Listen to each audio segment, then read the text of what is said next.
Well, Brexit has been a bit of a shambles, hasn't it?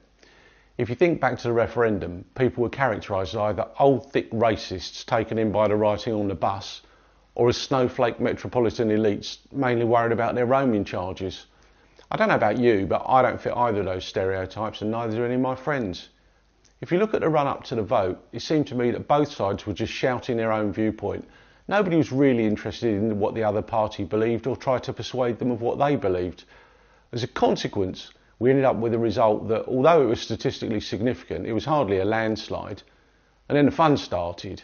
On one side, we now have a small majority citing the will of the people, and on the other side, a large vocal minority demanding a second referendum, referring to it as a people's vote. In negotiation terms, these are called irritators. Statements, usually value judgments on your position or their position, that don't move the negotiation forward. They just aggravate the other party and they start pointless conflict spirals. So moving on to the specifics of the negotiations. Mistake number one was the lack of alignment. It's critical that everyone on your side is aligned. They don't have to agree, but they must have signed up to the overall strategy. When I negotiate deals, often I'm an outsider and sometimes I don't have any skin in the game, but I've never been in a position where the lead negotiator and most of the team are dead against the outcome. Our opponents, and that's what they are now, have consistently used this against us. Mrs May made this a party political issue, and she should have made much more use of the people that were committed to the decision and included people from all political viewpoints. Mistake number two, they didn't consider precedents. Nobody's ever tried to leave the EU before, so there aren't any real precedents for that. But the EU have consistently employed two strategies successfully in the past. The first is to try to exert pressure to force a second vote or try to overturn referendums. They did this twice with Ireland, once with Denmark, and they also did it with the Greek bailout. This explains why they hold open talks with the likes of Tony Blair and anyone else that's not part of our negotiating team. Whatever they say, this isn't negotiating in good faith. The other strategy they adopt is to make concessions as deadline approaches. Although this is normal in commercial negotiations, I just can't see them making any further concessions here.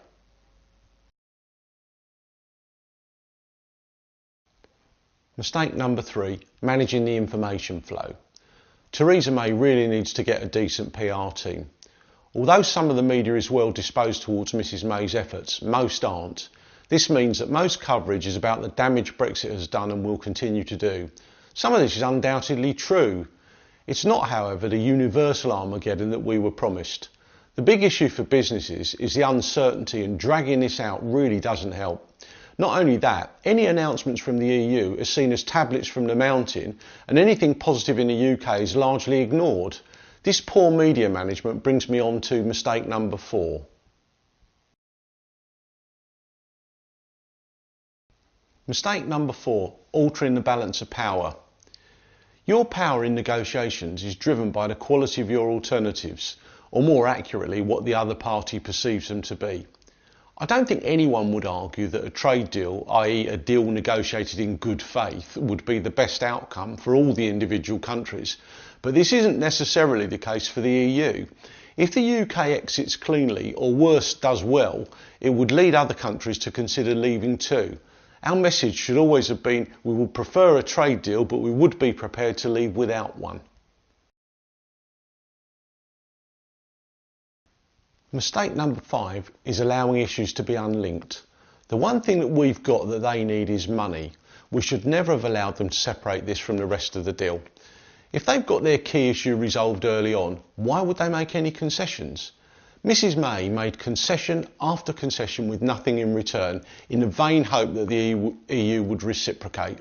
It's a bit like chucking steaks to a tiger hoping he'll become a vegetarian. Mistake number six, the negotiation empowerment paradox.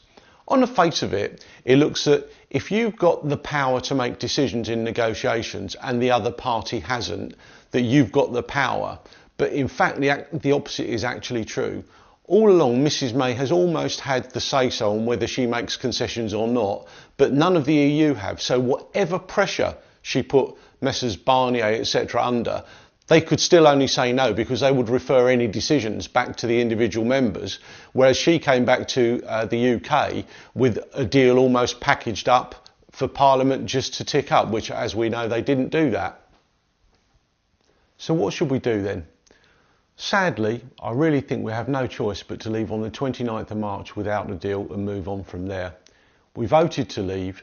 The EU are determined to try to make an example of us, but I firmly believe that each individual country will quickly do what is in their best interest, and when the dust settles, things will turn out okay. I only wish our government and civil servants had as well prepared contingency plans as the private companies that I work with.